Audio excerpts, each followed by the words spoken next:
Okay madam. Okay. ముందుగా బ్రహ్మర్షి పితామహ పత్రిసర్ గారికి, నా స్వర్ణమాల పత్రి మేడం గారికి నా ఆత్మపూర్వక ప్రణామాలు, కృతజ్ఞతలు, ధన్యవాదాలు తెలియజేసుకుంటూ విశ్వంలోని గురువులందరికీ కూడా నా ఆత్మ ప్రణామాలు, కృతజ్ఞతలు, ధన్యవాదాలు. వన్యశ్రేష్ఠిజం టీవీ వ్యవస్థ ప్రధాని స్వప్నేశ్వర్ మేడం గారికి ఆత్మ ప్రణామాలు, కృతజ్ఞతలు, ధన్యవాదాలు తెలియజేసుకుంటూ నాకు జన్మనిచ్చిన తల్లిదండ్రులకు, నాకు ఎంతగానో సహకరిస్తున్న నా కుటుంబ సభ్యులకు, అలాగే ప్రకృతి మాతకు, భూమాతకు, విశ్వమాతకు కూడా ఈ వర్తమాన క్షణంలో విశ్వ చైతన్యానికి, నా స్వయానికి కూడా అనంత కోటి ఆత్మ ప్రణామాలు, కృతజ్ఞతలు తెలియజేసుకుంటూ ఆత్మల ప్రయాణం అనే పుస్తకంలో చదువుతున్నానండి. ఇప్పుడు నాకు సహకరిస్తున్న మీ అందరికీ కూడా కృతజ్ఞతలు. Thank you.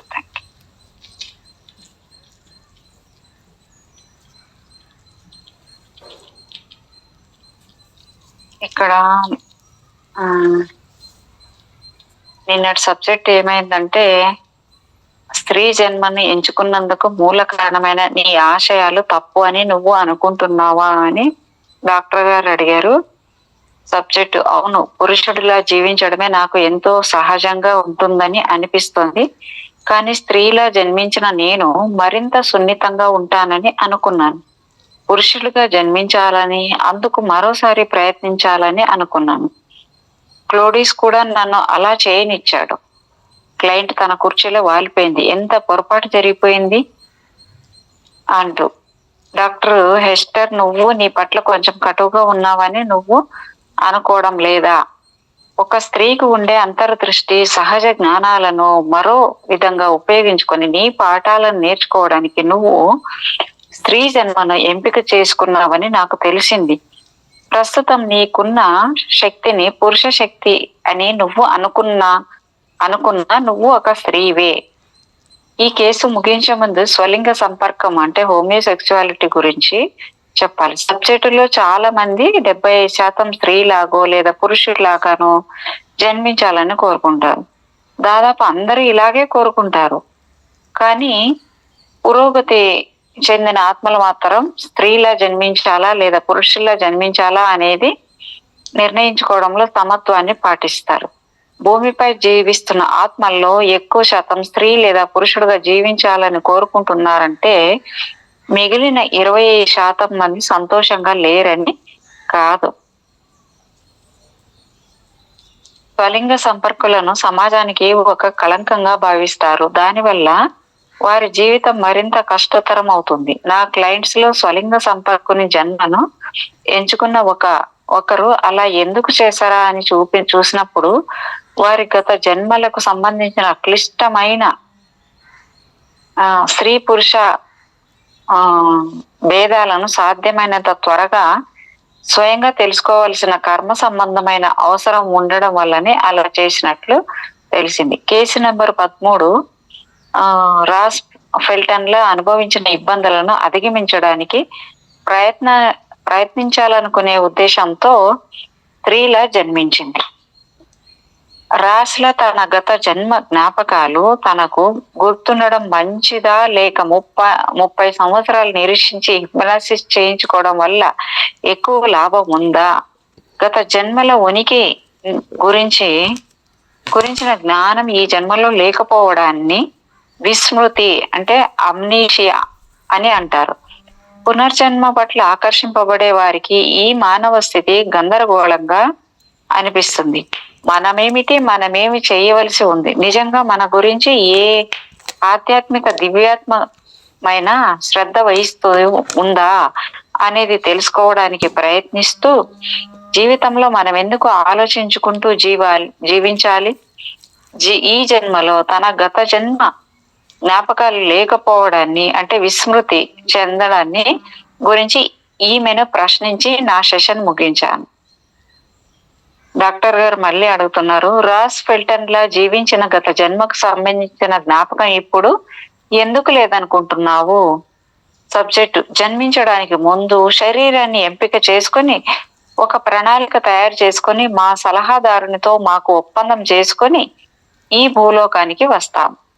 డాక్టర్ గారు, ఆ ఒప్పందం దేని గురించి? సబ్జెక్టు, ఇతర జన్మల గురించి. జ్ఞాపకం ఉంచుకోము అని ఆయన ముందు అంగీకరిస్తాం. ఎందుకని? డాక్టర్ అడిగారు. సబ్జెక్టు, గతంలో నువ్వు చేసిన దానికి పర్యవసానంగా ఈ జన్మలో ఏం జరుగుతుందో ముందుగా తెలుసుకోవడం కంటే కొత్తగా జీవితాన్ని ప్రారంభించడం మేలు కదా. డాక్టర్ గారు మళ్ళీ ఏమడుతున్నారంటే, గతంలో చేసిన తప్పులు జ్ఞాపకం ఉంటే ఈ జన్మలో కూడా అవే తప్పులు మళ్ళీ చేయకుండా జాగ్రత్త పడడానికి, వాటిని నివారించడానికి అది చాలా ఉపయోగపడుతుంది కదా. సబ్జెక్టు, తమ గతాన్ని మీద అత్యంత శ్రద్ధ చూపాలి. సబ్జెక్టు కాసేపు ఆగి, గత జన్మ జ్ఞాపకాలు లేనప్పుడు మనకు జరిగిన అన్యాయానికి కక్ష సాధింపుకి ప్రయత్నించము. మనకు జరిగిన అన్యాయం గురించి ఆలోచిస్తూ సమయాన్ని వృధా చేసుకోము అని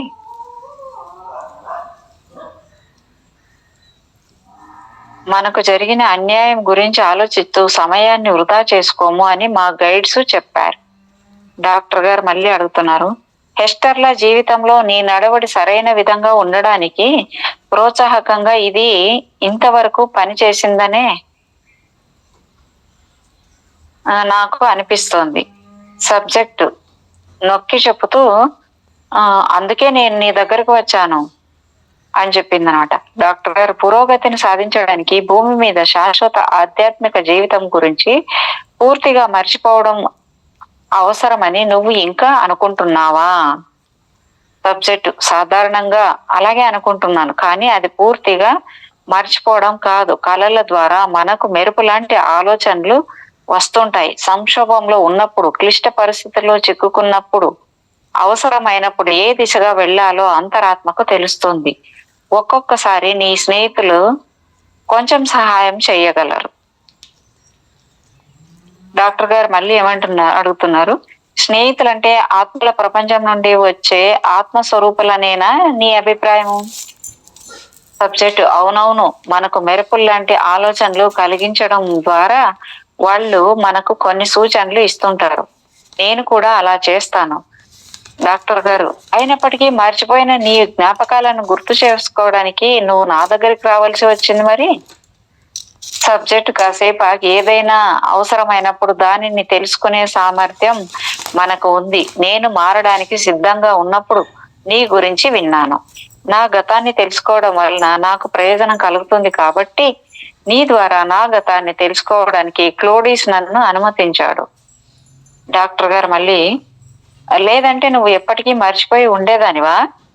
సబ్జెక్ట్, అవును. అంటే నేను ఇంకా కొన్ని విషయాల గురించి తెలుసుకోకూడదని దాని అర్థం. నా అభిప్రాయం ప్రకారము ఎప్పుడైనా నా క్లయింట్, అంటే మరి డాక్టర్ గారు కొంచెం థియరీ చెప్తున్నారు. నా అభిప్రాయం ప్రకారం ఎప్పుడైనా నా క్లయింట్ హిప్నాసిస్ స్థితిలోనికి వెళ్ళలేకపోయినా లేదా ఆ సుషుప్తావస్థలో వారిని చూచాయిగా మాత్రమే జ్ఞాపకం వచ్చిన దానికి కూడా ఒక బలమైన కారణం ఉంటుంది. అలాగని వీళ్లకు గత జ్ఞాపకాలు లేవని కాదు, కేవలం వాటిని బయట పెట్టడానికి వారు ఇంకా సిద్ధంగా లేరు. తన అభివృద్ధికి ఏదో అవరోధంగా ఉందని నా క్లయింట్ కు తెలిసింది. అదేమిటో తెలుసుకోవాలని అనుకుంది. ఆత్మ అధిచేతన శక్తి వలన ఇంతకు పూర్వం జరిగిన వాటిని, జరుగుతూ ఉన్న వాటిని అన్నింటినీ సంపూర్ణంగా జ్ఞాపకం ఉంచుకోగలదు. అంతేకాకుండా దాని లక్ష్యాలను కూడా గుర్తుంచుకోగలదు. జీవితంలో సరైన సమయం ఆసన్నమైనప్పుడు మానవ భౌతిక అవసరాలను మన ఆత్మ ముఖ్య ప్రయోజనంతో సమన్వయపరచాలి. దీనికోసం గత అనుభవాలను, ప్రస్తుత అనుభవాలను ఒకే చోట చేర్చడానికి నేను నా లోక జ్ఞానాన్ని ఉపయోగించాను. మనం ఎంచుకున్నది ఏ శరీరమైనా, మన స్థితి ఎలా ఉన్నా, మన శాశ్వత ఉనికి మనను ఎప్పుడూ ఒంటరిగా విడిచిపెట్టి వెళ్ళదు. ప్రతిరోజు మనకు మననం ద్వారా, అంటే రిఫ్లెక్షన్ ద్వారా, ధ్యానంలో లేదా ప్రార్థనలో ఆలోచనలు వడగట్టబడి అసలు నిజంగా నేను ఎవరిని అనేది గుర్తుకొస్తూ ఉంటుంది. క్లుప్తంగా చెప్పాలంటే మనం ఎటువంటి ప్రయత్నం చెయ్యకుండానే మన నిజ ఉనికికి సంబంధించిన కొన్ని సంకేతాలు అమ్నీషియా, అంటే శాశ్వత మతిమరుపు మేఘాలను చొచ్చుకొని మనకు చేరుతాయి.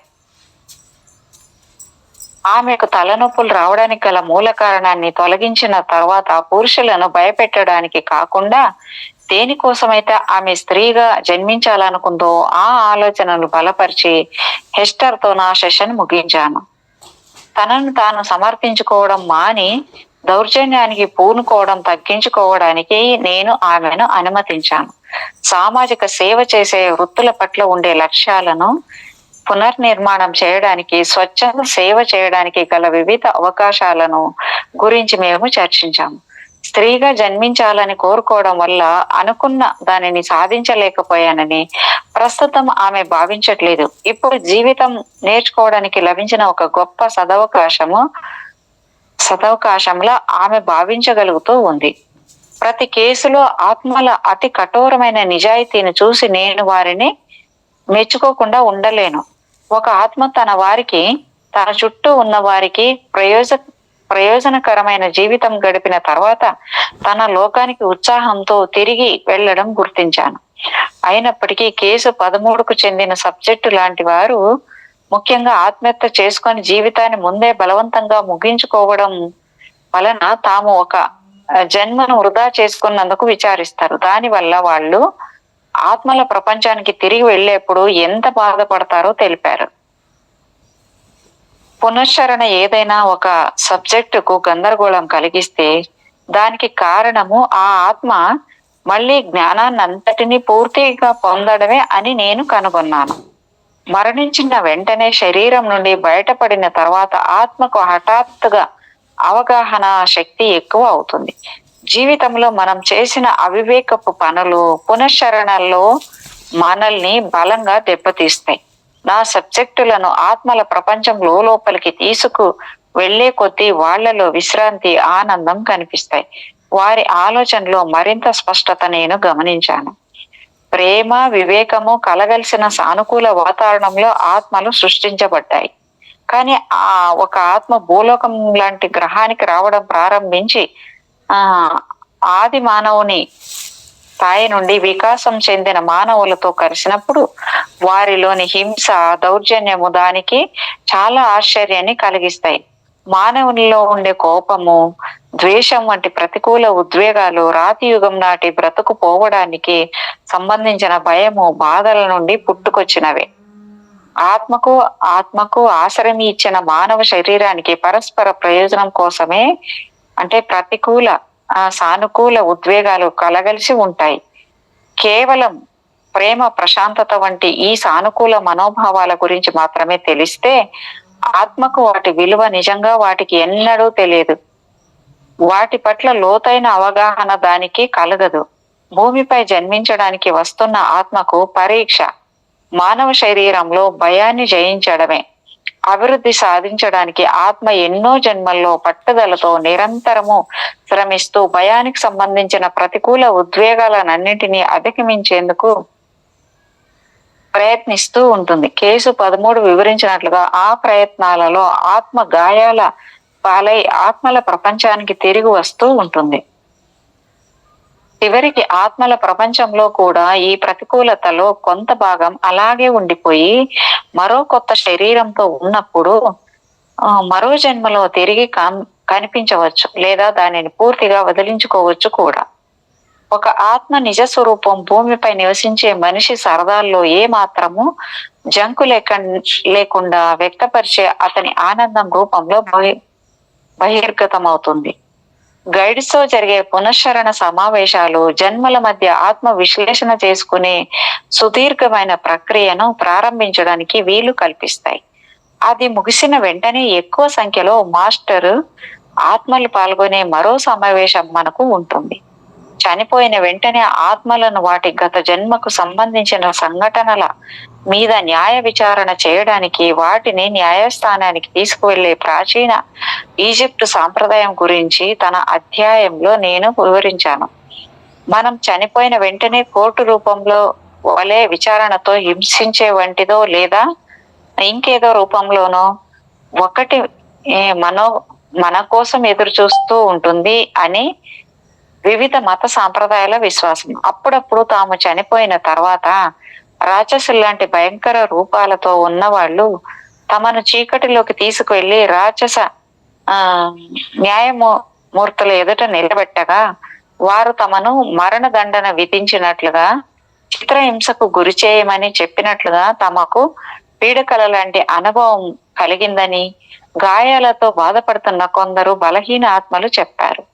నరకం గురించి ముందే ఒక విధమైన గట్టి నమ్మకం, బలమైన నిశ్చిత అభిప్రాయం ఉండడం వల్ల వారికి ఇలాంటి అనుభూతులు కలిగాయని నేను అనుకుంటున్నాను. తమ గైడ్స్ తో ప్రారంభంలో జరిగే పునశ్చరణ సమావేశము వారిని ఉన్నత ఆత్మల బృందం ముందుకు వెళ్ళడానికి తగినట్లుగా తయారు చేస్తుందని, ప్రశాంతమైన హిప్నటిక్ స్థితిలో అన్ని మానసిక స్థాయిలలో ఉన్న నా సబ్జెక్టులు చెప్పారు. కాకపోతే వారు వివరిస్తున్నప్పుడు న్యాయస్థానము, న్యాయ విచారణ వంటి మాటలు ఉపయోగించలేదు. నా కేసుల్లో కొందరు ఉన్నత ఆత్మల బృందంలోని వారిని జ్ఞానులని, డైరెక్టర్లని, చివరికి న్యాయమూర్తులని కూడా సంబోధించారు. కానీ చాలా మంది వారిని మాస్టర్ల మండలి అంటే కౌన్సిల్ ఆఫ్ మాస్టర్స్ గా వర్ణించారు. ఈ సమీక్ష మందిరంలో సాధారణంగా 3 నుండి 7 సభ్యులుంటారు. శరీరం వదిలి తమ స్వగృహమైన ఆత్మల ప్రపంచానికి చేరుకున్న తర్వాత ఆత్మలు వారి ముందు హాజరవుతాయి. సమీక్ష మందిరంలో జరిగే సమావేశం గురించి మరింత వివరంగా వచ్చే అధ్యాయం చివరిలో చెప్పుకుందాం. తమ గైడ్స్ తో కావచ్చు, తోటి వారితో కావచ్చు, లేదా మాస్టర్ల సమితితో కావచ్చు, ఈ ఆత్మ విశ్లేషణ సమావేశాలన్నింటిలోనూ ఉమ్మడిగా కనిపించేది ఒక్కటే. నిజానికి న్యాయ నిర్ణయం అనేది మనం అసలు ఒక విషయాన్ని ఎందుకు ఎంచుకున్నాం, ఆపై జన్మించిన తర్వాత జీవితం అంతా మనం చేసిన పనుల మీదనే ఆధారపడి ఉంటుంది. అదే సమీక్ష రూపంలో జరుగుతుంది. మనం ఎంచుకున్న మన పనుల గురించి, అందుకు ప్రేరేపించిన వాటిని గురించి ప్రశ్నించి విమర్శిస్తారు. కానీ మనల్ని బాధ పెట్టే విధంగా వాటిని ఖండించరు. 4వ అధ్యాయంలో వివరించినట్లుగా విచారాన్ని వ్యక్తపరిచినంత మాత్రాన ఆత్మలు ఇతరులకు చేసిన అపకారాలను వారు క్షమించినట్లు గాని, వారు నిర్దోషులైనట్లు గాని కాదు. అందుకు తగ్గ కర్మ సంబంధమైన పరిహారాన్ని రాబోయే జన్మలో చెల్లించుకోవలసి ఉంటుంది. మానవుల బుద్ధికి సహజంగా నీతి నియమాలు అనేవి ఉండవు కాబట్టి వివేకము, మనస్సాక్షి అనేవి ఆత్మ యొక్క బాధ్యత అని మన ఆధ్యాత్మిక మాస్టర్లు నిరంతరం మనకు గుర్తు చేస్తూ ఉంటారని నాకు చెప్పారు. ఏది ఏమైనప్పటికీ ఆత్మల ప్రపంచంలో విపరీతమైన క్షమాగుణం ఉంది.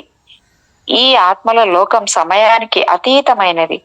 అలాగే మనము నేర్చుకునే విషయాలు కూడా అభివృద్ధి చెందడానికి మనం చేసే పోరాటంలో మనకు వేరే అవకాశాలు కూడా లభిస్తాయి. ప్రారంభంలో మన గైడ్తో సమావేశం ముగిసిన తర్వాత మనం పునశ్చరణ జరిగిన ప్రదేశాన్ని విడిచి ఆత్మల ప్రపంచంలోకి అసంఖ్యాకంగా వస్తున్న ఇతర ఆత్మలను కలిసి వారిని అందరినీ ఆహ్వానించే కేంద్రం వంటి ఒక ప్రదేశానికి చేరుకుంటాం. మధ్యలో మజిలీ అనే పాఠం కొంచెం వివరణ ఇచ్చారు ఇక్కడ. 6దంట. అనుభవంతో ప్రమేయం లేకుండా అన్ని ఆత్మలు చివరికి ఆత్మల లోకంలో ఒక చోటికి వచ్చి చేరతాయి. దానిని నేను స్టేజ్ ఏరియా లేదా వేదిక అని అంటాను. చనిపోయిన తర్వాత ఆత్మల పరిపక్వతను బట్టి, వాటి అభివృద్ధిని బట్టి అవి ప్రయాణించే వేగంలో తేడాలు ఉంటాయని నేను ఇంతకు ముందే చెప్పాను. పునశ్చరణ కేంద్రాన్ని విడిచి వచ్చిన తర్వాత ఈ ఆత్మల లోకంలోనికి ప్రవేశించడానికి మధ్యలో ఎవరికి ఎలాంటి మజిలీలు ఉండవనిపిస్తుంది. ఆత్మల లోకానికి అధిక సంఖ్యలో తిరిగి వచ్చే ఆత్మలను అన్నింటినీ మూకుమ్మడిగా ఆధ్యాత్మిక మార్గంలో తీసుకు వెళ్ళడం జరుగుతుందని స్పష్టమవుతోంది. ఒక్కొక్కసారి ఆత్మలను వాటి గైడులు ఇక్కడికి తీసుకువస్తారు. ముఖ్యంగా ఆత్మల లోకానికి కొత్తగా వచ్చిన బాల ఆత్మలకు ఇలా చేస్తూ ఉంటారన్నది వాస్తవమని నేను గుర్తించాను. మిగిలిన వాళ్లను ఏదో ఒక అదృశ్య శక్తి వేదిక దగ్గరికి, ఆ తర్వాత వాటి కోసం నిరీక్షిస్తున్న ఆత్మస్వరూపాల దగ్గరికి తీసుకుని వెళుతుంది. నేను గమనించిన దాన్ని బట్టి తిరిగి వచ్చే ఆత్మకు ఇతర ఆత్మస్వరూపాలు తోడు రావాలా వద్దా అనేది ఆయా ఆత్మల గైడుల మీద ఆధారపడి ఉంటుంది. చాలా ఆత్మల విషయంలో తొందరగా వెళ్ళడం ముఖ్యం కాదు, కానీ అలాగని ఆత్మలు తమ యాత్రలో ఈ భాగంలో నెమ్మదిగా అడుగులో అడుగు వేసుకుంటూ కాలాన్ని వృధా చెయ్యవు. ప్రతి జన్మ ముగిసిన తర్వాత ఈ మార్గంలో ప్రయాణిస్తున్నప్పుడు మన మానసిక స్థితి ఎలా ఉంది అనే దాని మీద మన మనోభావాలు ఆధారపడి ఉంటాయి. ఆత్మల సమావేశము, ఆ తర్వాత అక్కడి నుండి వేరే చోటికి వెళ్ళడము అనే ప్రక్రియలో నిజానికి 2 దశలు ఉంటాయి. ముందుగా ఆత్మలను అన్నింటినీ ఒక వేదిక మీదకు చేరుస్తారు. అది విశ్రాంతి తీసుకునే ప్రదేశం కాదు. ఆత్మలను లోపలికి తీసుకువచ్చి ఒకచోట చేర్చి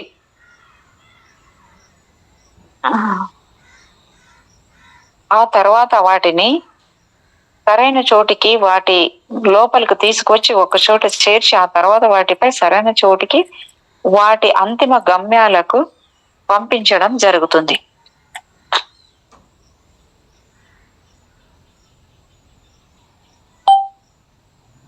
ఈ ప్రత్యేక కూడలికి వచ్చిపోయే ఆత్మల వివరాలు, వాటి సంఖ్య గురించి ఆలోచించగా ఇది ఒకే చోటు నుండి ప్రపంచ నలుమూలలకు వెళ్లే వారికందరికీ ఆశ్రయమిచ్చే రద్దీగా ఉండే మహానగర కేంద్రీయ విమానాశ్రయంలో ఉంటుంది.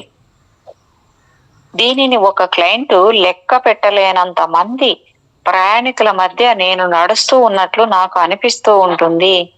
అది అది దేశ నలుమూలలకు మనల్ని తీసుకువెళ్లే రైల్వే స్టేషన్ ప్లాట్ఫామ్ లా ఉంది అని వర్ణించాడు.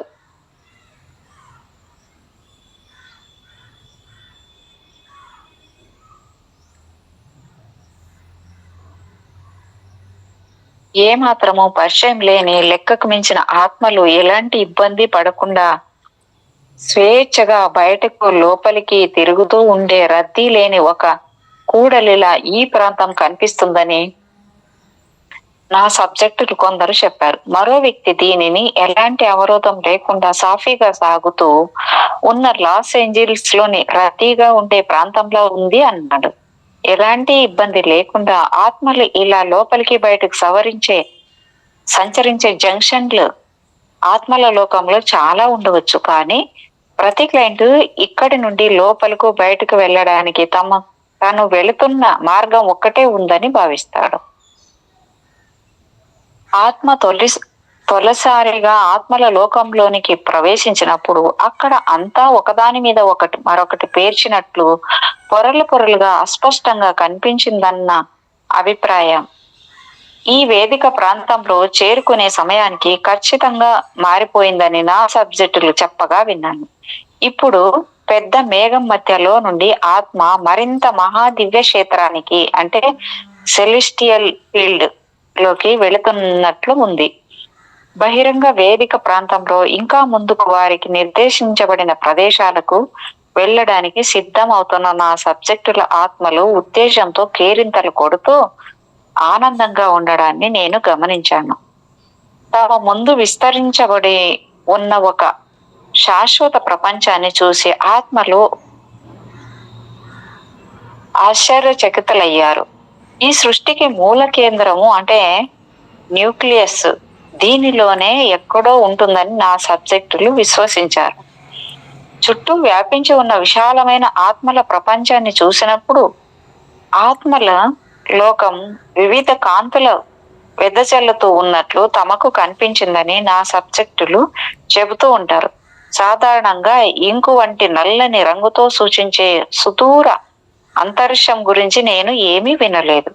ఈ వేదిక ముందుండే ప్రాంగణంలో, అంటే ఫోర్ గ్రౌండ్, ఆత్మలు ఒకే చోట వచ్చి చేరడాన్ని చూస్తే వేలాది సంఖ్యలో ప్రకాశవంతమైన దీపాలు అన్ని వైపులకు ప్రసరిస్తున్నట్లు తమకు అనిపించిందని నా క్లయింట్స్ చెప్పారు. కొన్ని ఆత్మలు వేగంగా ప్రయాణిస్తూ ఉంటాయి, మరికొన్ని నెమ్మదిగా ప్రయాణిస్తూ ఉంటాయి. సుదూరంగా ఉన్న శక్తి కేంద్రాలను మనకి మసకగా ఉన్న ద్వీపాలతో పోల్చారు. ప్రబలమైన ఏదో ఒక, అంటే మానసిక శక్తి తన అసాధారణమైన ఆకర్షణతో ప్రతి దానిని ముందుకు నడిపిస్తుంది. అన్న నిరంతర భావన ఆత్మల లోకంలో ఉండే అత్యంత ప్రత్యేక లక్షణం. ఇది నిర్మలమైన ఆలోచనలకు నిలయమని అందరూ అంటారు. ఆలోచనలు వివిధ రూపాల్లో వస్తాయి. ఈ విశాల మైదానం వద్ద తిరిగి వస్తున్న ఆత్మలకు తమ కోసం ఎదురు చూస్తున్న వారిని కలువబోతున్నట్లు తెలుస్తుంది. ఈ సహచరులలో కొందరిని ద్వారం దగ్గర అంతకు ముందే చూసి ఉండవచ్చు, కానీ కనిపించని వారు ఇంకా చాలా మంది ఉండవచ్చు. ముఖ్యంగా ప్రయాణిస్తూ ఉన్నప్పుడు ఎటువంటి మినహాయింపు లేకుండా ప్రతి ఆత్మ తాను కలుసుకోవాలనుకున్న ఆత్మను గురించి ఒక్కసారి తలుచుకుంటే చాలు, ఆ ఆత్మ హఠాత్తుగా ప్రయాణిస్తున్న ఆత్మ ముందు ప్రత్యక్షమవుతుంది. కంటికి కనిపించకపోయినా ఈ విధంగా అన్ని ఆత్మస్వరూపాలు టెలిపతి ద్వారా భావ ప్రభాసారం చేసుకోగలవు. రెండు శక్తి స్వరూపాలు దగ్గరికి వచ్చినప్పుడు మాత్రం వాటి మధ్య సంబంధం మరింత ప్రత్యక్షంగా ఉంటుంది.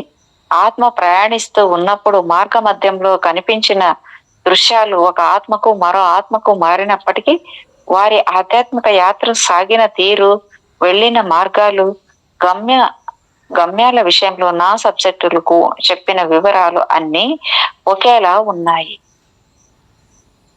నా కేసు ఫైల్స్ లో వెతకగా ఈ మార్గంలో అంతిమ ఆధ్యాత్మిక గమ్యానికి ప్రయాణిస్తూ ఉన్నప్పుడు కలిగిన అనుభవాలు వివరంగా వర్ణించిన వ్యక్తి నాకు ఇంతకు ముందు చాలా మంది చెప్పిన సంగతులకు ప్రతినిధిగా ఉన్న ఒక సబ్జెక్టు నా దృష్టికొచ్చాడు. లోతైన అవగాహన, పరిపక్వమైన ఆత్మ గల ఒక గ్రాఫిక్ డిజైనర్ను నేను దీనికోసం ఎంచుకున్నాను. ఎన్నో జన్మలెత్తిన అతని ఆత్మ ఈ మార్గంలో చాలా సార్లు ప్రయాణించింది. Case number 14. ఇక్కడ డాక్టర్ గారు అడుగుతున్నారు అన్నమాట. ఆత్మల లోకంలో నీ ఆత్మ ఏ ప్రదేశానికి చెందిందో ఆ స్వగృహం వైపు జరిగే నీ యాత్రలో అంతిమ ఘట్టాన్ని మొదలు పెట్టడానికి నువ్విప్పుడు సిద్ధంగా ఉన్నావు. నేను 3 అంకెలు లెక్క పెట్టేసరికి నీ ప్రయాణంలో సూక్ష్మమైన వివరాలు కూడా అన్ని నీ కళ్ళ ముందు స్పష్టంగా కనిపిస్తాయి. నీకు ఈ దారి బాగా తెలుసుకో కాబట్టి నీకు కనిపిస్తున్న ప్రతి దానిని నువ్వు సులభంగా వివరించగలవు. అందుకు నువ్వు సిద్ధంగా ఉన్నావా? సబ్జెక్ట్ ఉన్నాను అని చెప్పింది అన్నమాట. డాక్టర్ గారు ఆదేశిస్తున్నట్లుగా గొంతు పెంచి, 1 మనం ప్రయాణాన్ని మొదలు పెడుతున్నాం. 2 ఇప్పుడు నీ ఆత్మ పునశ్చరణ జరిగిన ప్రదేశాన్ని దాటి ముందుకు వెళ్ళింది. 3 చెప్పు, అక్కడ తొలిసారిగా నీకు ఏమనిపిస్తుందో త్వరగా చెప్పు. సబ్జెక్టు దూరాలు అపరిమితము, ఎంతకీ అంతు చిక్కని హద్దులు లేని అంతరిక్షం. డాక్టర్ గారు అయితే ఆత్మల లోకం అపరిమితమైనది అంటున్నావా? సబ్జెక్టు చాలా సేపు ఆగి, నిజం చెప్పాలంటే నేను తేలుతూ ఉన్న చోటు నుండి చూస్తే దానికి హద్దులు లేవనిపిస్తోంది. కానీ నేను నిజంగా ముందుకు వెళ్ళడం ప్రారంభించినప్పుడు అది మారుతూ ఉంది. డాక్టర్ గారు మళ్ళీ ఏ విధంగా మారుతుంది? సబ్జెక్టు అంటే ప్రతిదీ రూపం లేనట్లే ఉంటుంది, కానీ నేను వేగంగా కదులుతున్నప్పుడు మాత్రం బోర్లించిన ఒక పెద్ద గిన్నెలో చుట్టూ గుండ్రంగా తిరుగుతూ ఉన్నట్లుగా నాకు కనిపించింది. ఆ గిన్నెలు అంచులున్నాయో లేదో, ఉంటే ఎక్కడున్నాయో కూడా నాకు అంతుపట్టడం లేదు. డాక్టర్ గారు నీ కదలికలను బట్టి ఈ ఆత్మల లోకము ఒక గోళంలా ఉన్నట్లు నీకు అనిపించిందా? సబ్జెక్టు అవును, కానీ అది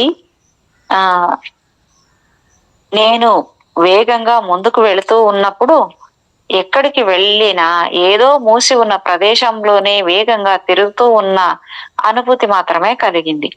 డాక్టర్ గారు ఒక పెద్ద గిన్నెలో వేగంగా గుండ్రంగా తిరుగుతూ ఉన్న అనుభూతిని నీకు ఎందుకు కలిగింది? సబ్జెక్ట్ చాలాసేపు ఆగి, ఇది విచిత్రంగా ఉంది. నా ఆత్మ ఒక చోట తేలుతూ ఉన్నప్పుడు అంతా నేరుగా కనిపిస్తుంది.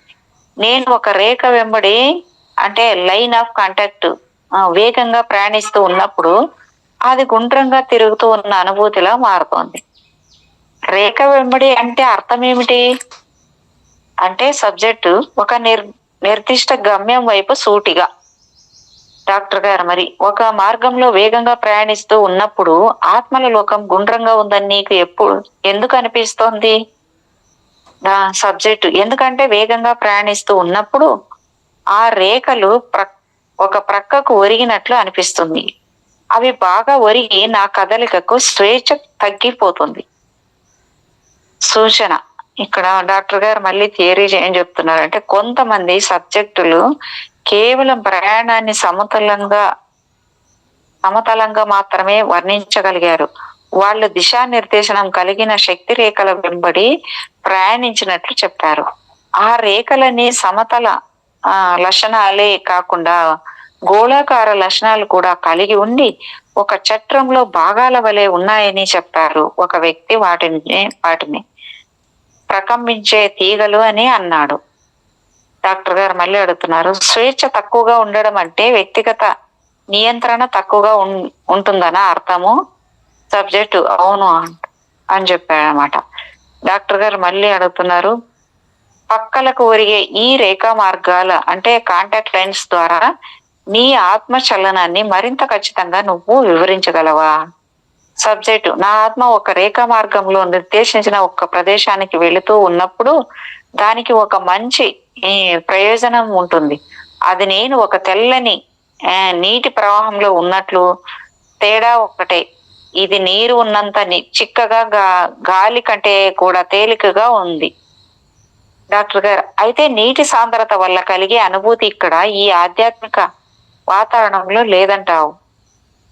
సబ్జెక్టు, లేదు, కానీ నేను చెప్పదలుచుకున్నది ఏమిటంటే, నేను నిజానికి ఒక నీటి ప్రవాహంలో మునిగి ఉన్నట్లుంది. ఆ ప్రవాహం నన్ను తనతో పాటు తీసుకుపోతోంది.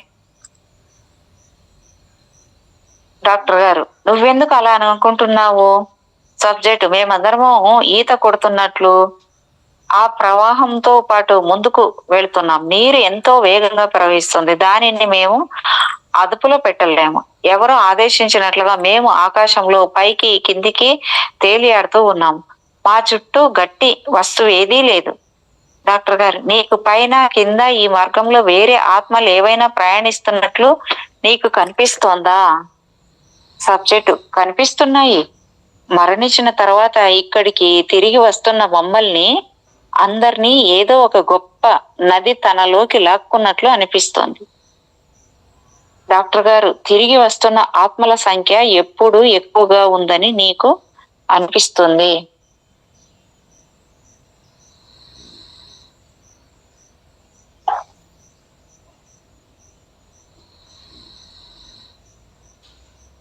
అంటే సబ్జెక్టు, నదులన్నీ ఒక చోట కలిసినప్పుడు.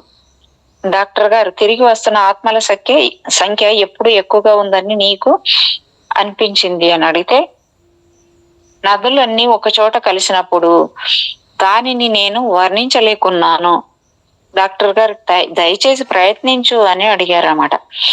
సబ్జెక్ట్, కాసేపు ఆగి మేము అందరము ఒక సముద్రంలో వచ్చి పడ్డాం. అక్కడ మేమంతా సుడిగుండంలో చిక్కుకొని ఉన్నట్లు నెమ్మదిగా సుడులు తిరుగుతూ ఉన్నాం. అప్పుడు నేను మళ్ళీ ఒక ఉపనదిలోకి లాగబడినట్లు అనిపించింది. అది మరింత నిశ్చలంగా ప్రవహిస్తూ ఉంది. ఎన్నో ఆలోచనల నుండి దూరంగా నాకు తెలిసిన వాటి దగ్గరగా వెళుతూ ఉన్నాను. డాక్టర్ గారు మళ్ళీ అడుగుతున్నారు, ఆత్మలా నువ్వు మామూలుగా ప్రయాణిస్తున్నప్పుడు కూడా నువ్వు ఇప్పుడు వివరించినట్లుగానే ప్రవాహాలు నదుల్లో నిన్ను ఎవరో నడిపించినట్లుగానే ఉంటుందా? సబ్జెక్టు, కాదు, ఎంత మాత్రము కాదు. అది ఇలా ఉండదు. అక్కడ మన పరిస్థితి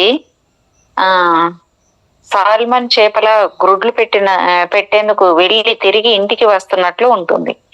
ఒకసారి అక్కడికి చేరుకుంటే చాలు, మనల్ని ఇక ఎవ్వరు నెడుతూ నడిపించరు. అప్పుడు మనం తేలియాడుతూ ప్రయాణించవచ్చు. డాక్టర్ గారు మళ్ళీ అడుగుతున్నారు, స్వగృహానికి వెళుతూ ఉన్నప్పుడు మిమ్మల్ని ఎవరు నడిపిస్తున్నారు? సబ్జెక్టు, ఉన్నత ఆత్మ స్వరూపులు స్వగృహానికి చేరే మా కదలికలకు బాధ్యులైన వారు. డాక్టర్ గారు, నీ గైడ్ లాంటి వారా? సబ్జెక్టు, అంతకంటే ఉన్నత స్థాయికి చెందిన వారు అనుకుంటున్నాను. డాక్టర్ గారు, ఈ క్షణంలో నీకు ఇంకా ఏ ఇతర అనుభూతులు కలిగాయి? సబ్జెక్టు, ఎంత ప్రశాంతంగా ఉందంటే దీనిని వదిలి మళ్ళీ వెళ్ళకూడదు అనిపించేంతగా ఉంది. డాక్టర్ గారు, వేరే ఏమైనా ఉందా? ఓహో, ఉంది. ఈ శక్తి ప్రవాహంతో పాటు నెమ్మదిగా ముందుకు కదులుతున్నప్పుడు నేను ఏదో ఊహించుకున్నాను. డాక్టర్ గారు సరే, ఇప్పుడు నువ్వు చేరవలసిన చోటుకు దగ్గరగా శక్తి ప్రవాహంతో పాటు మరింత ముందుకు వెళ్ళు. శ్రద్ధగా చుట్టూ ఉన్న వాటిని చూస్తూ నీకు ఏం కనిపిస్తున్నాయో చెప్పు.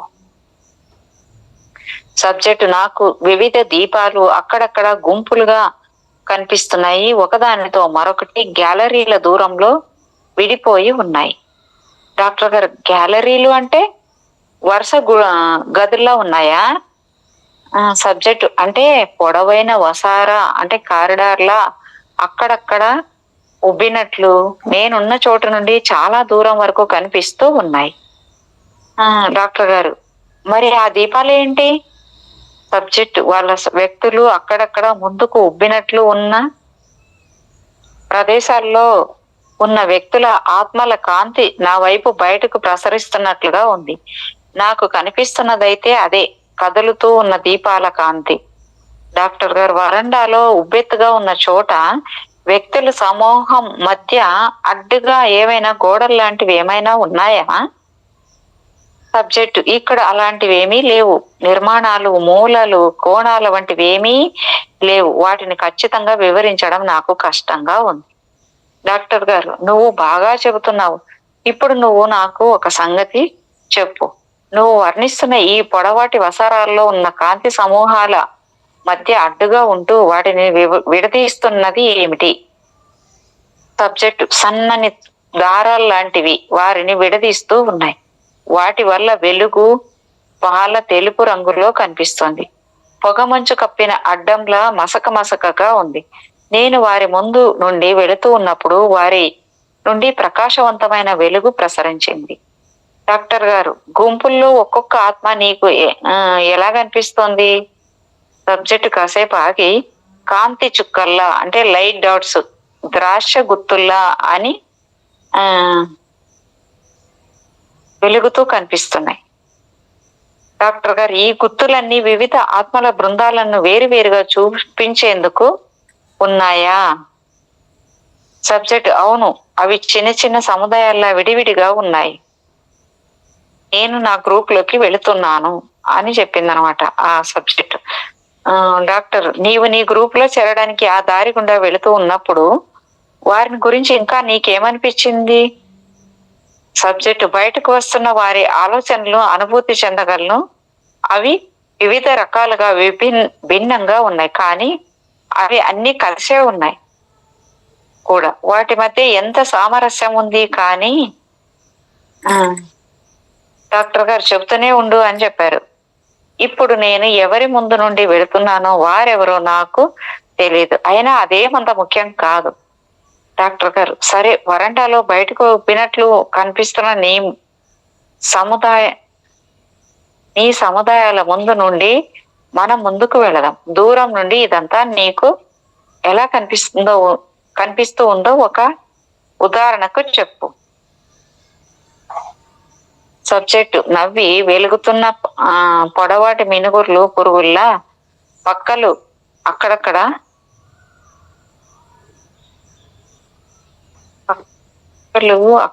లోపలికి బయటికి ఉబ్బినట్లు లయబద్ధంగా కదులుతూ ఉన్నట్లు ఉంది.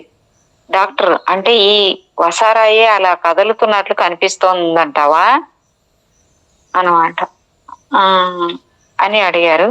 సబ్జెక్ట్ అవును, నేను ముందుకు వెళుతూ ఉన్నప్పుడు దాని భాగాలు గాలికి ఎగిరే రిబ్బన్లా కనిపిస్తున్నాయి, కదులుతున్నాయి.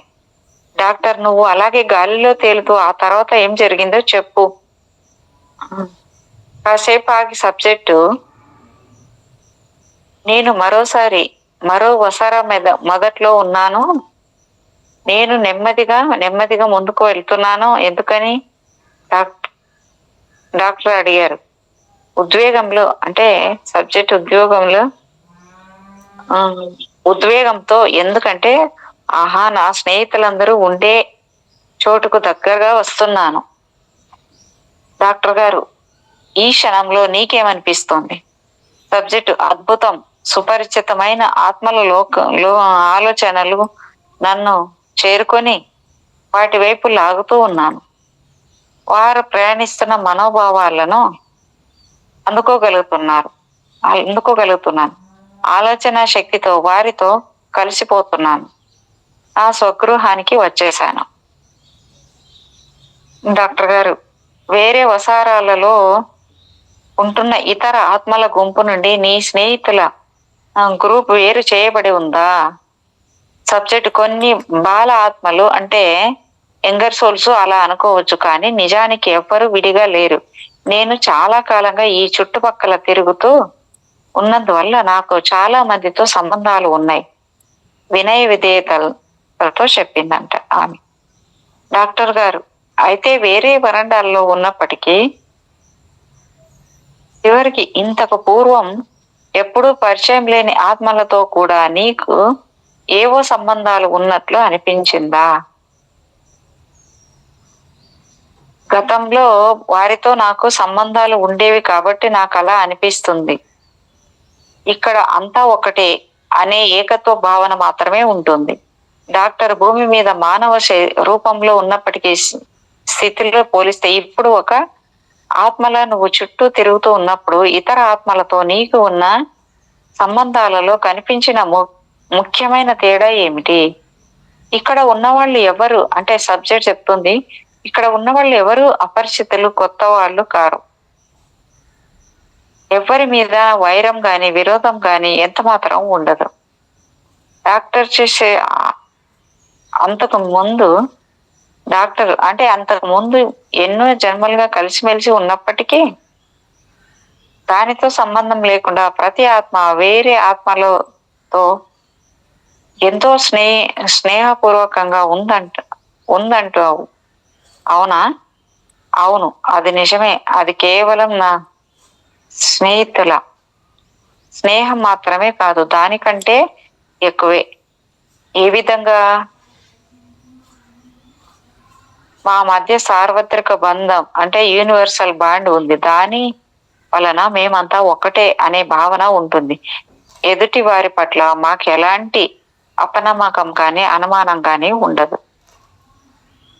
డాక్టర్ గారు, ఈ వైఖరి తొలిసారిగా కలిసిన ఆత్మల మధ్య ఏ విధంగా వ్యక్తమవుతుంది? సబ్జెక్ట్ పూర్తిగా నిష్కపటంగా ఉంటూ ఎదుటి వారిని అంగీకరించడం ద్వారా అని చెప్పింది అన్నమాట. డాక్టర్, మరి అలాంటప్పుడు భూమి మీద జీవించడము ఆత్మలకు కష్టమే మరి. సబ్జెక్ట్, అవును నిజమే, ముఖ్యంగా కొత్తగా వచ్చిన ఆత్మలకు. ఎందుకంటే ఎంతో చక్కటి ఆదరణ లభిస్తుందని ఆశిస్తూ అవి భూలోకంలో జన్మిస్తాయి. కానీ వాటి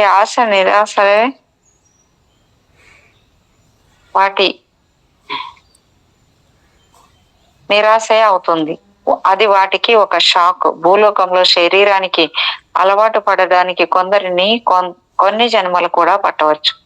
కొత్తగా భూమి మీదకి వచ్చే ఆత్మలకు ఇక్కడ పరిస్థితులతో పోరాడుతూ ఉండడం వల్ల మానవ మనస్సుతో పనిచేసే సామర్థ్యం తగ్గుతుందా?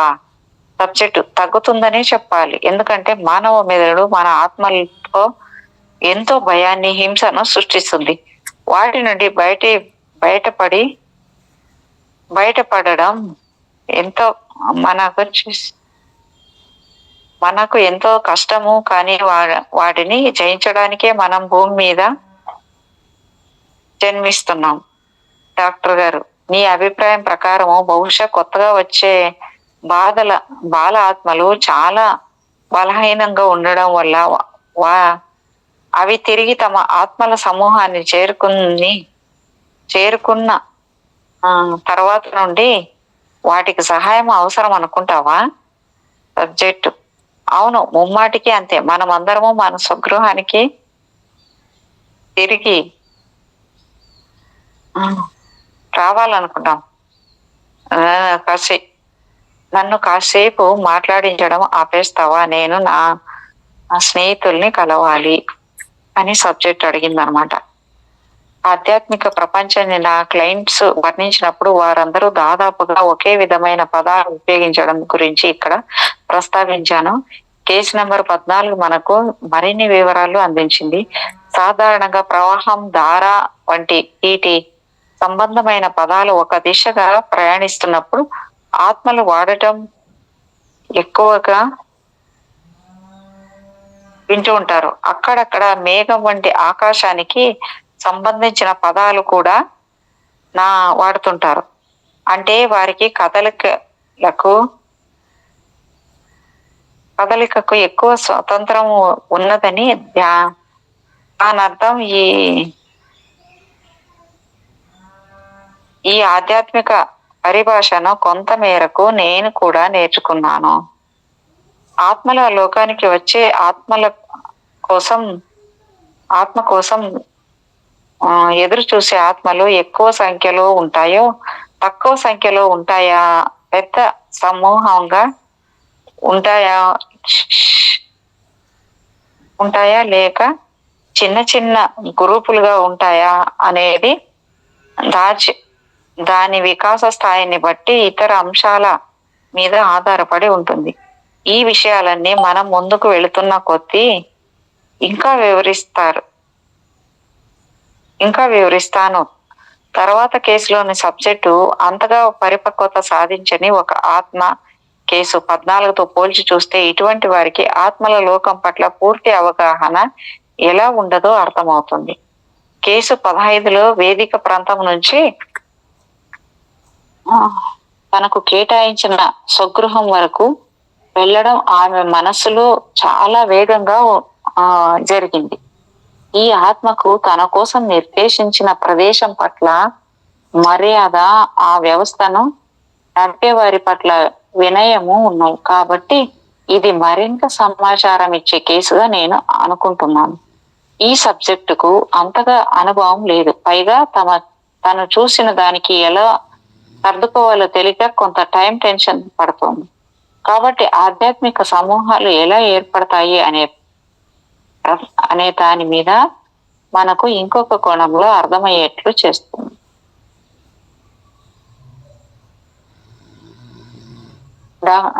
కేసు నెంబర్ 15 డాక్టర్ గారు అడుగుతున్నారు. ఆత్మల లోకంలో నువ్వు సాధారణంగా ఉండే చోటికి ఎలా చేరుకున్నావనే దాని గురించి నీతో మాట్లాడదామని అనుకుంటున్నాను.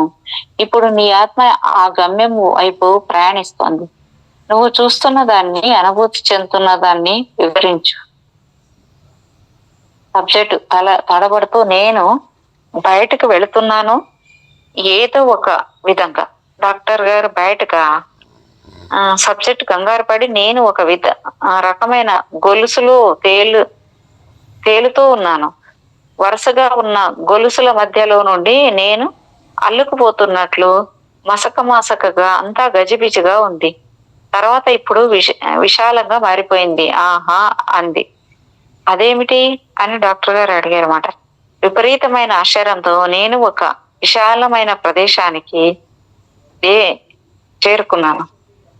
అక్కడ ఉన్న చాలా మంది నన్ను దాటుకుంటూ అటు ఇటు జరుగుతూ ఉన్నారు. సబ్జెక్టుకు అసౌకర్యంగా ఉంది. డాక్టర్ గారు, ప్రశాంతంగా ఉండు. ఇప్పుడు నువ్వు వేదిక ప్రాంతంలో ఉన్నావు. నీకు నీ గైడ్ ఇంకా కనిపిస్తున్నాడా అని. సబ్జెక్టు సందేహంగా అవును, సమీపంలోనే ఉన్నారు. లేకపోతే ఇక్కడ తప్పిపోయి ఉండేదాన్ని. ఇది చాలా విశాలంగా ఉంది. డాక్టర్, నేను సబ్జెక్టు నుదురు మీద నా చేతిని ఉంచి ప్రశాంతంగా ఉండడానికి ప్రయత్నించు. ఇక్కడ అంతా నేను కొత్తగా అనిపిస్తున్నప్పటికీ నువ్వు ఇంతకు ముందు ఇక్కడికి వచ్చావు, గుర్తు తెచ్చుకో. ఇప్పుడు నువ్వేం చేస్తున్నావు? సబ్జెక్టు వేగంగా అందరినీ దాటుకుంటూ నన్ను ఎవరో తిన్నగా ముందుకు తీసుకువెళ్ళిపోతున్నారు. అప్పుడు ఒక బహిరంగ ప్రదేశానికి వచ్చాను. అక్కడ ఖాళీగా ఉంది. డాక్టర్ గారు, ఖాళీగా ఉండటం అంటే నీ చుట్టూ అంతా నల్లగా ఉందా? సబ్జెక్టు కాసేపటి తర్వాత నాకు గుట్టలుగా కొందరు కనిపించారు. డాక్టర్ గారు, అంటే కొందరు గుంపులుగా ఉన్నారా? అవును, తేనె పట్టులా కొన్ని దీపాలు కలిపి గుత్తిలా కట్టినట్లు కొన్ని మినుగురు పురుగుల్లా. సరే, ముందుకు వెళుతూ నీకెలా అనిపిస్తూ ఉందో చెప్పు అన్నారన్నమాట. సబ్జెక్టు హాయిగా, స్నేహం, మమేకం, తాదాత్మ్యం, అది ఒక కళ్ళలా.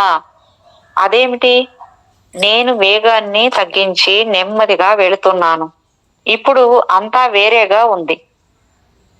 ఎలా? సబ్జెక్ట్ మరింత స్పష్టంగా తెలుస్తుంది. కాసేపు ఆగి, నాకు ఈ ప్రదేశం తెలుసు.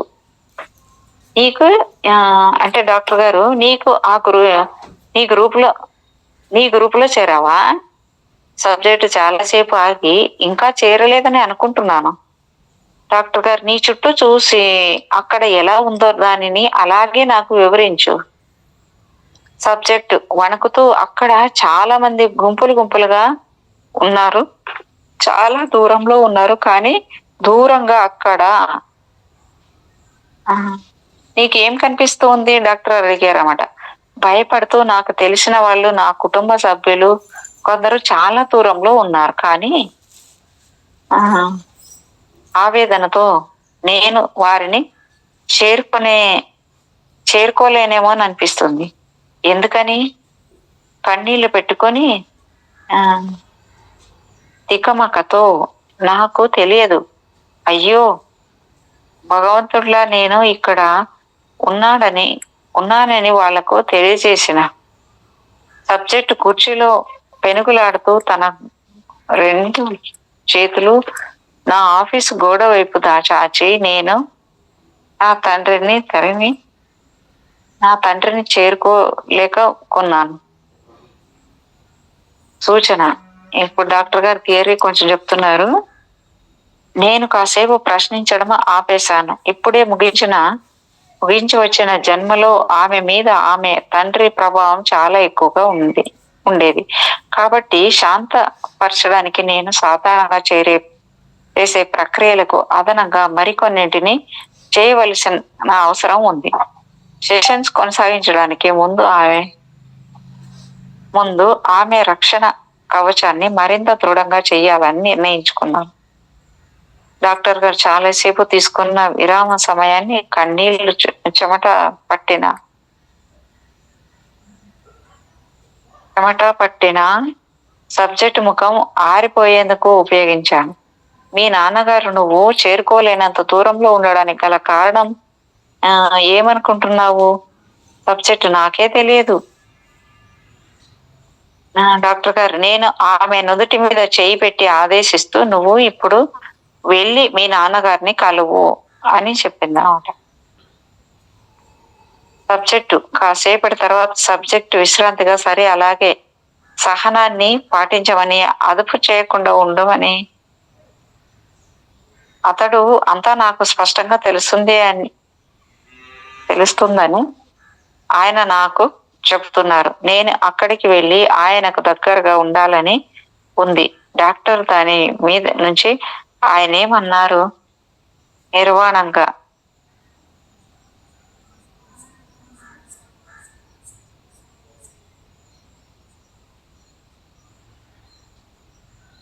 నేను అక్కడికి వెళ్ళి ఆయనకు దగ్గరగా ఉండాలని ఉంది. డాక్టర్ దాని గురించి ఆయన ఏమన్నారంటే, నాకు అవసరం వచ్చినప్పుడు ఆయన ఎల్లప్పుడూ నా మనసులోనే ఉంటానని అన్నారు. టెలిపతి ద్వారా ఇలా మానసికంగా ఆయనతో కలిసి ఉండడాన్ని ఎక్కువగా అలవర్చుకోవాలి. కానీ ఆయన ఇప్పుడు ఎక్కడ ఉన్నారో అక్కడే ఉండాలి. డాక్టర్ గారు, మీ నాన్నగారు వేరే చోట ఉండడానికి గల ముఖ్య కారణం ఏమనుకుంటున్నావు? కన్నీళ్లతో ఈ సబ్జెక్ట్ చెప్తుంది. ఆయన నా గ్రూపుకి చెందిన వారు కాదు. సబ్జెక్టు, ఇంకా వేరే ఏమైనా ఉందా? డైరెక్టర్లు వాళ్ళు అంటే నాకు ఖచ్చితంగా ఏమీ తెలియదు. సూచన. సాధారణంగా సబ్జెక్టులు తమ ఆధ్యాత్మిక ప్రయాణపు మజిలీల వివరిస్తున్నప్పుడు నేను ఎక్కువగా జోక్యం చేసుకోను. ఈ కేసులో నా క్లయింట్ తికమకపడి దిక్కు తెలియకుండా ఉంది. అందుకని కొంచెం సహాయం చేశాను. రేపు డాక్టర్ ఇప్పుడు ఇక్కడ నువ్వు నీ తండ్రి ఉన్న చోటికి ఎందుకు వెళ్ళలేకపోతున్నావు అని విశ్లేషిద్దాం.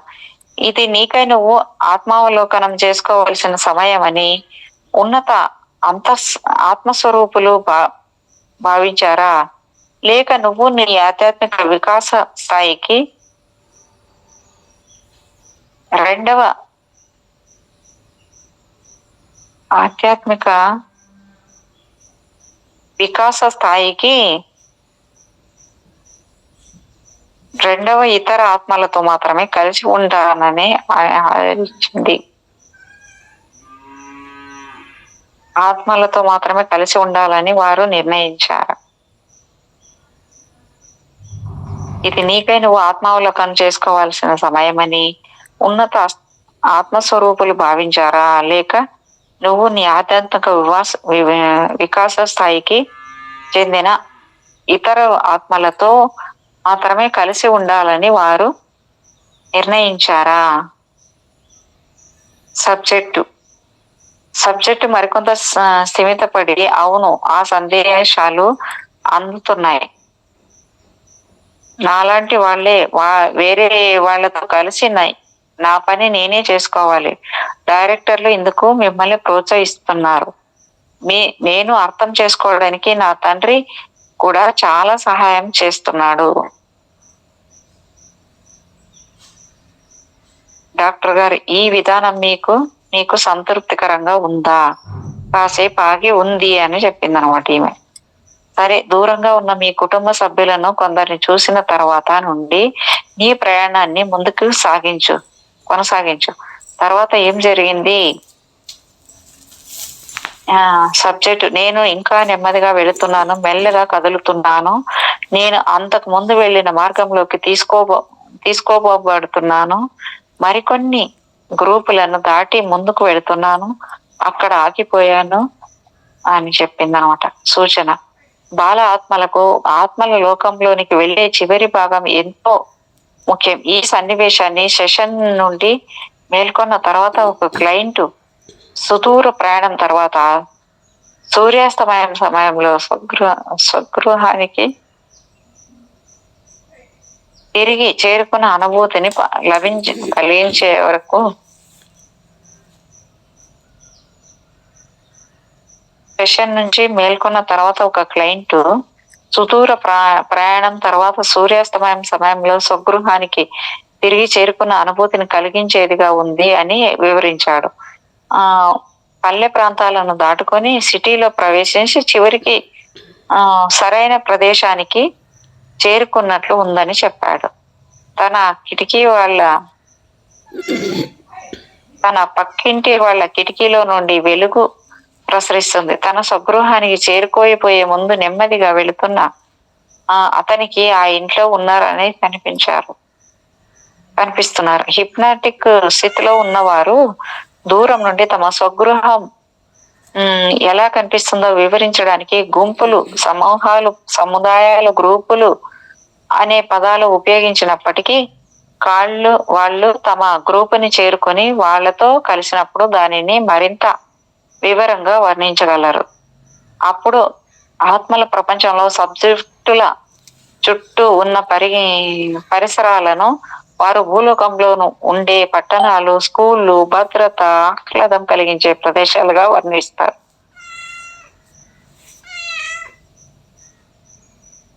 ఓకేనా మేడం, ఇక్కడికి ఎండ్ చేసుకుందాం మేడం. పేజ్ నెంబరు 99 అయింది.